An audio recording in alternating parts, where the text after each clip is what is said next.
How's it going, y'all? My name's Josh Baker. I'm a grateful, sober, recovered, but not cured alcoholic. Happy Friday. I recognize a lot of faces in here. A lot of friends, a lot of family with the blood type AA, you know? I have no clue what we're going to talk about tonight, and I find that's the best way because, I used to prefabricate all this stuff. I'd have 3 points in a conclusion. It's like, dude, are you kidding me? Come on, man. We're a bunch of freaking drunks. Like, what are you trying to prove? So it's going to go one of two ways. It's either going to suck really bad or it's going to be eye-opening. Speaking of eye-opening, if you've got your camera off, I'm going to invite you to turn your cameras on, and I'll tell you why. It's not a requirement of this meeting. But the eyeballs are the gateway to the soul. I'm going to ask you, are you in an AA meeting or are you at an AA meeting? Sometimes I'm just at one, man. I'm checking the box. I'm at the grocery store. Oh, did I get the AA meeting? Celery? Cool. Rockstar energy drink? Yeah, check, check, check. But am I here? Am I in? So I always like to say, unless you're in the witness protection program, dropping off your babies at daycare or you're frying bacon in the nude, turn them on. You got nothing to lose. And the other part about it is when Ebby Thatcher came up to Bill at the table, and I'm paraphrasing, so please, you bibliophiles out there, don't start pointing your fingers at me. But he said something like his skin was glowing and there was something about his eyes. So there you go. Now that I've guilt tripped a bunch of eyeballs onto the screen, we can get started. All right. I got to let God in because I'm obviously full of crap and full of self. So bear with me for 1 second here. Dear God, help me, help you, help another. Especially Dee Dee, Aaron, and Daisy today, our newcomers. Amen.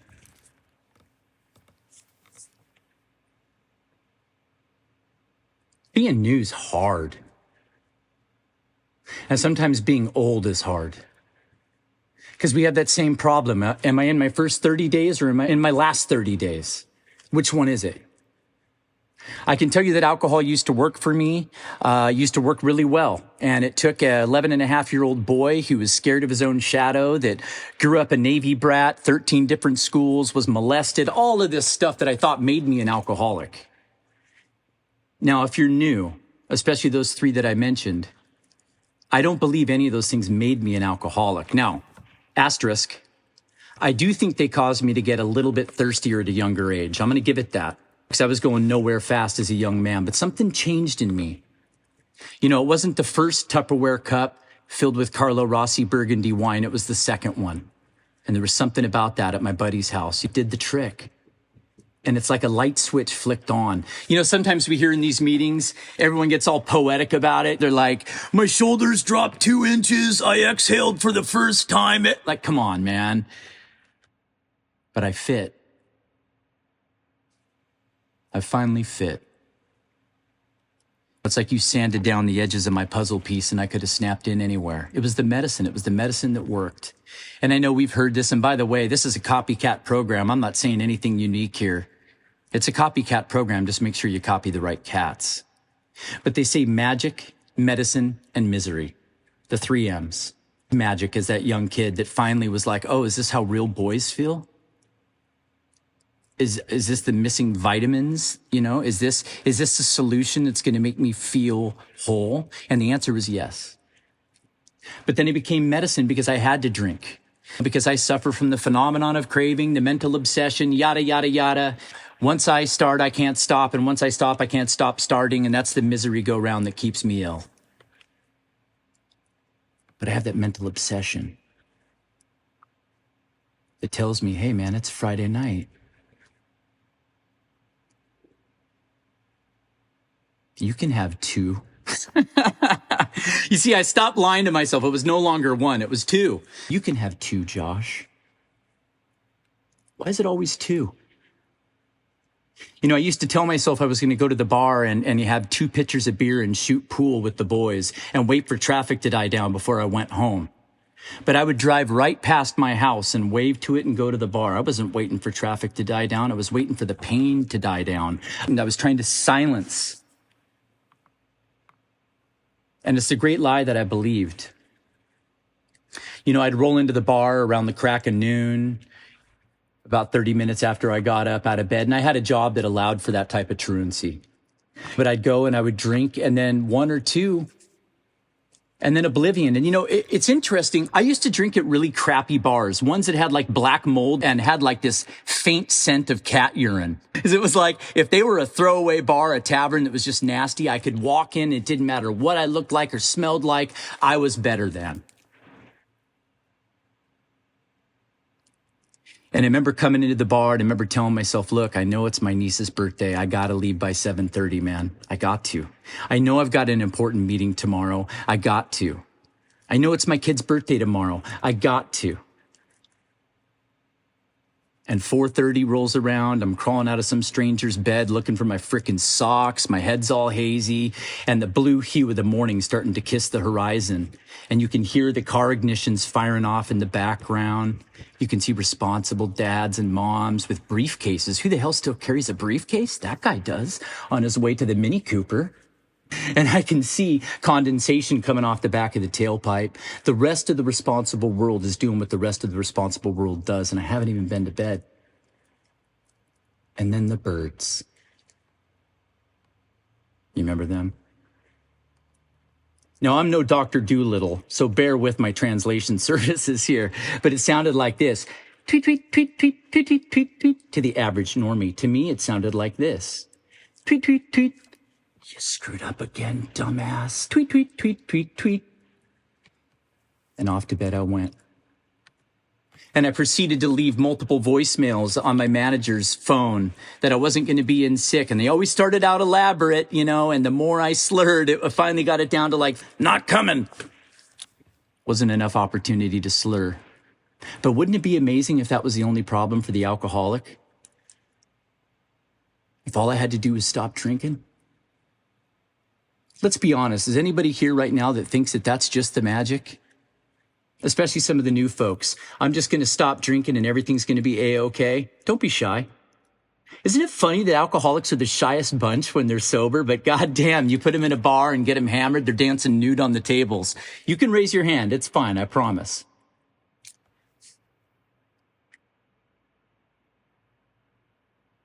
See, I sat around Alcoholics Anonymous just going to meetings, and the meetings are intoxicating. It feels good, right? We make friends in here. We get energized. Hell, I came in here and even asked Jeffrey, what's the name of that song? I need it.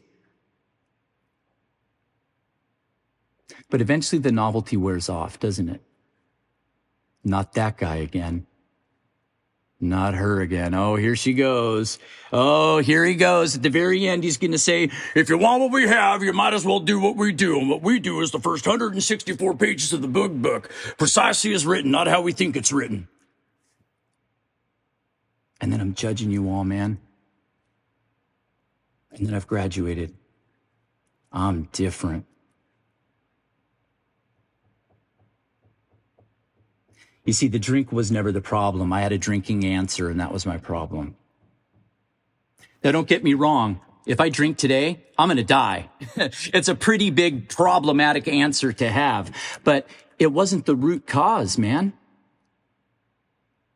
The root cause is it doesn't matter what the hell I put in my body. And I'm a real alcoholic and I'll respect the fifth tradition. But let me just take you on a little Candyland journey for a second. I can get addicted to denim jackets. I can get addicted to string cheese. I can get addicted to buying guitars. I can get addicted to sex, to drugs, it doesn't matter what it is, man. If it makes me feel a certain sort of way from the chin up, I'm into it. All in. Gambling? Woo! Get some. But I'm a real alcoholic. Because selfish alcoholism doesn't roll off the tongue as sweetly as alcoholism. I think that's why they called it that way. You see, alcohol isn't cunning, baffling, and powerful. Alcoholism is. I think it's a misnomer. I've never looked out the window and saw like a bottle of Molson Ice peeking through the blinds going, hey, is Josh Baker in there? There's nothing cunning about the booze. The cunning part is the fact that I'm alcoholism. Julie's alcoholism. Kristen, definitely alcoholism.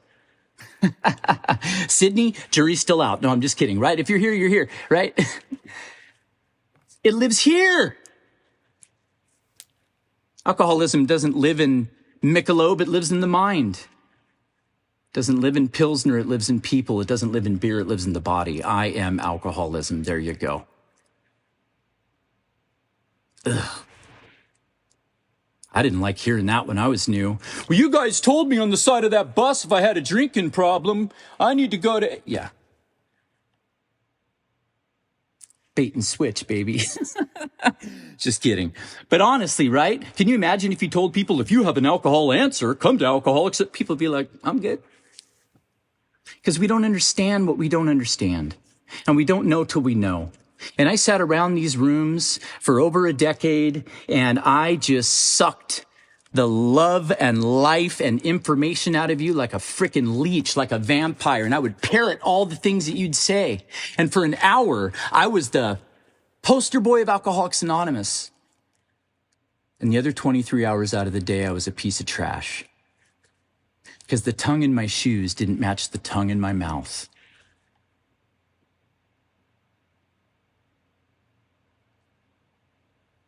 I'm not him today. I started out by saying that I'm recovered, but I can become unrecovered. Like, all it takes is more me and less God. And speaking of God, if you've got a problem with the word God, if you've got a problem with God, it's not the God we're talking about. Shh. You can call it whatever you want to call it. You can call it My Little Pony's saddle. We don't care. We don't judge.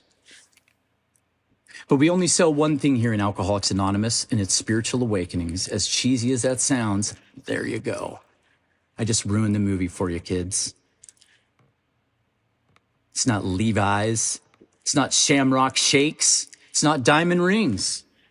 Although that would be pretty sweet.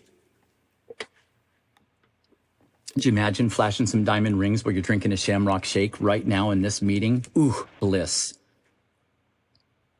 I come here because my life depends on it, but more importantly, I come here because I want to be of service to you. Because you see, self-care is selfless care.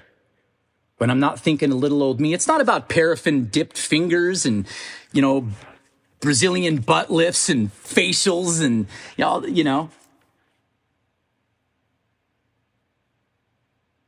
It's about me caring about you, because when I'm caring about you, I'm not thinking of me. And for me, that's where the freedom lives in Alcoholics Anonymous. That's what I found. I found a way to be okay when I'm not okay on a day like today. I'm coming back up on 4 years, which is great. And this is not uncharted territory, as my friend Bill likes to say. So I've been here. But what didn't work for me last time isn't going to work for me this time. That I know. I had to do some things differently. I get to do some things differently. And yeah, it's not all about the time. But when we put that time in the rearview mirror and we start collecting coins, all of a sudden, it's like, I can't go back there.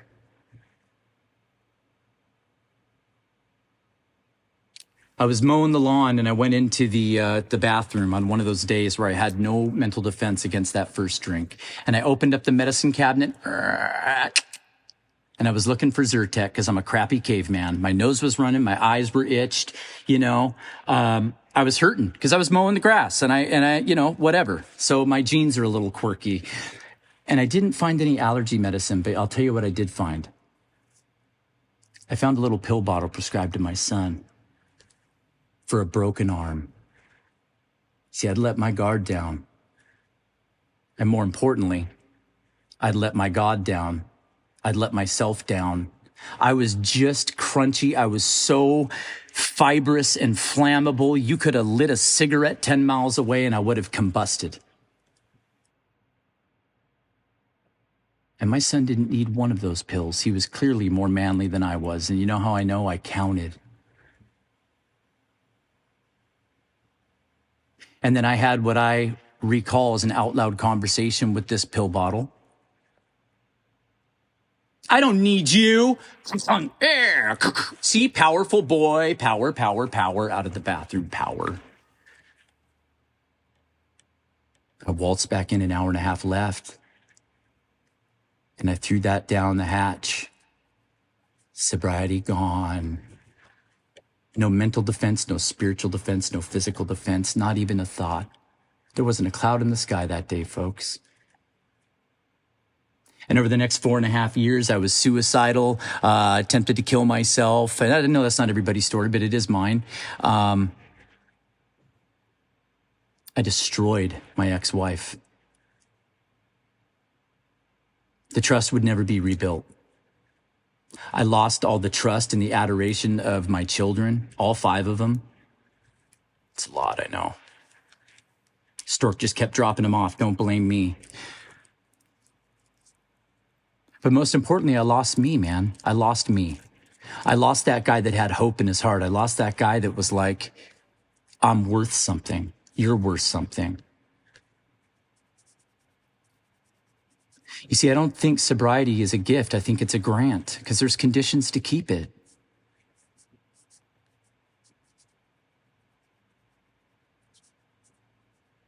And there's no guarantees.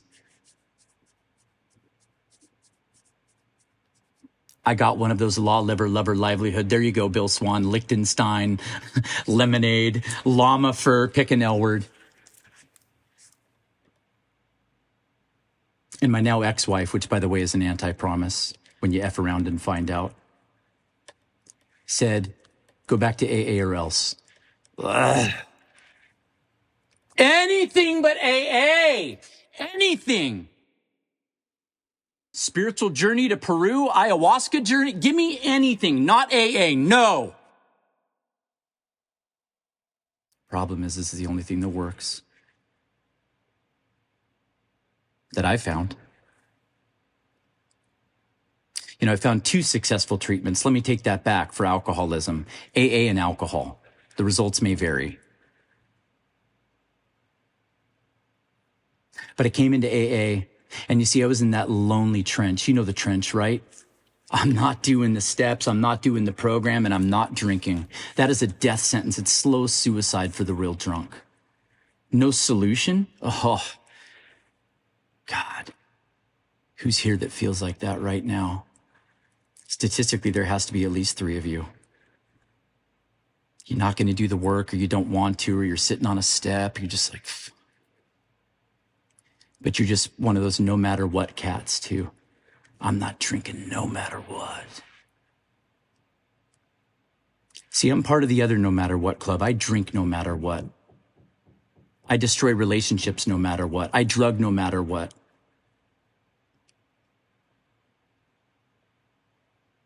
I was about 1.5 years without a drink. And this is why I know that alcoholism for me shows up when I'm not drinking. Look, anybody who's drunk enough is going to be a dipshit and they're going to do dumb things, right? We can all agree on that. I don't care if you're a normie, a moderate drinker, a heavy drink. You put enough in there, you're going to get intoxicated. It is what it is. But when I'm not drinking, that's when I know. That dissatisfaction, that loneliness. You can be in a room filled with your loved ones and you just feel apart, desperate, desolate.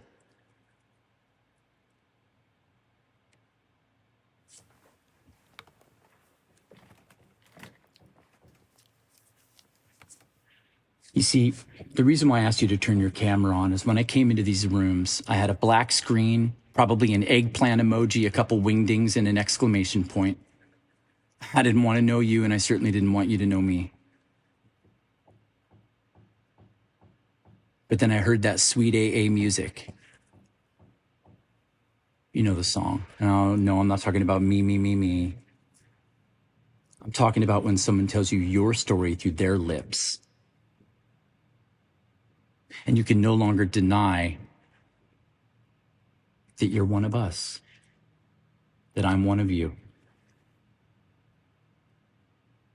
You see, the night before, I'd stared up at my bedroom door and I started Googling, and hopefully this isn't triggery for anybody, but it's just my story.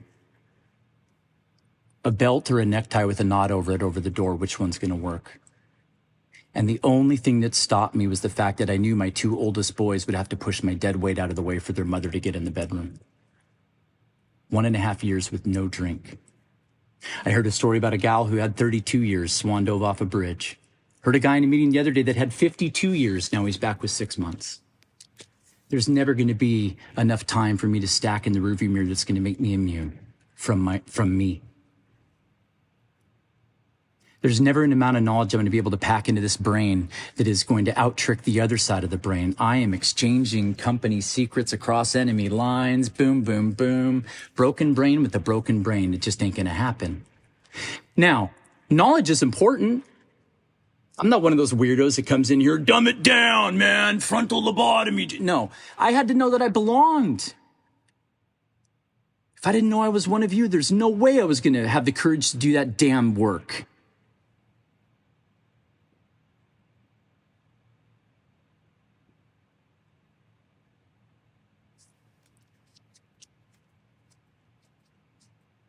See, I'm not here because I can't drink. I'm here because I know I will. Without AA. I haven't lost the power of choice to drink. I can go buy one right now. I've lost the power of choice to not drink. And that's why I'm here. But more importantly, you guys have showed me how to be a father. You've showed me how to be as respectful as I can be, a co-parent, an ex-husband, a co-worker, a member of this program. And let me tell you, man, I have not done this thing. Nobody does this thing perfectly. So I don't even like that sentence. I have not done this thing to the best of my capabilities. Let's put it that way. I'm never going to be the poster boy of AA. I'm the poster boy of alcoholism, maybe. And some of us are the example and some of us are the warning. So I got to ask myself, which one of those do I want to be today? Do I want to be the cautionary tale? What's it going to take for me to stay here? What's it going to take for me to truly connect? What's it going to take for me to be honest? What's it going to take for me to be fearless, not fearful? Scared of the 4-step? Why? It's your own story. It's stuff you already know. There's no I gotchas hidden under a rock. I didn't find this process to be scary at all. I found it to be liberating. I found it as a way to release all that blockage that blocks me from the sunlight of the spirit that isn't out here on the back of Pegasus or up on some Tibetan mountain somewhere. I'm sure God lives there too. But it tells us in our literature, deep down in every man, woman, and child is the fundamental idea of God. So it tells me where to look. Here. This is a heart-to-heart program. And that's why alcoholics talk with each other, not at each other or down to each other. That frothy emotional appeal stuff doesn't work, even from other alcoholics. And you'll hear it in meetings. You got to work your steps. No, dude, I'm out. What did you do? What worked for you? That's when my lights come on.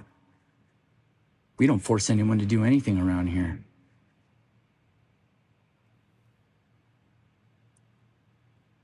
AA hasn't saved my life, it's given me one. The life I had before I came here is not a life I would wish on my worst enemy, and it was self-inflicted. I'm not a victim, I was a volunteer. But you see, I didn't know that before I came here. I thought everyone was out to get me. I just thought I was misunderstood.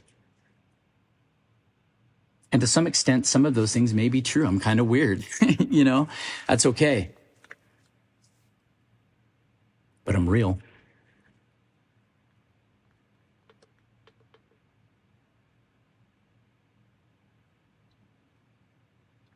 That phony, baloney, fraudly, godly stuff will kill me.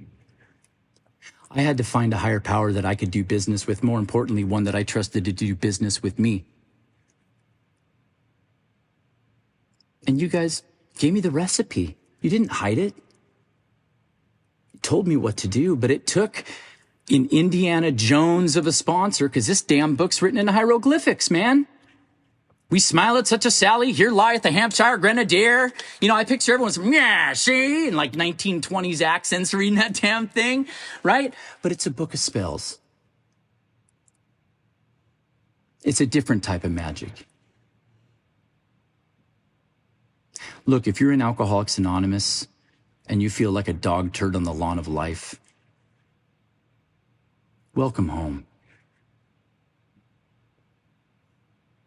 If you've been here a while and you're getting ready to walk out that door,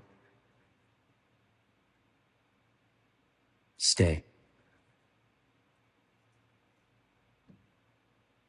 See, that frothy emotional appeal only works on 12-year-old boys on that Scared Straight TV show, you know, where they bring him into the prison and they're like, you better stop stealing money out of your mom's purse, boy. You're going to end up in here with us. And he's like, ah, he runs off, never steals another coin. That's not what we do here. We don't scare you straight. And I'm not even going to love you until you can love yourself, but I will love you until you can learn to love somebody else.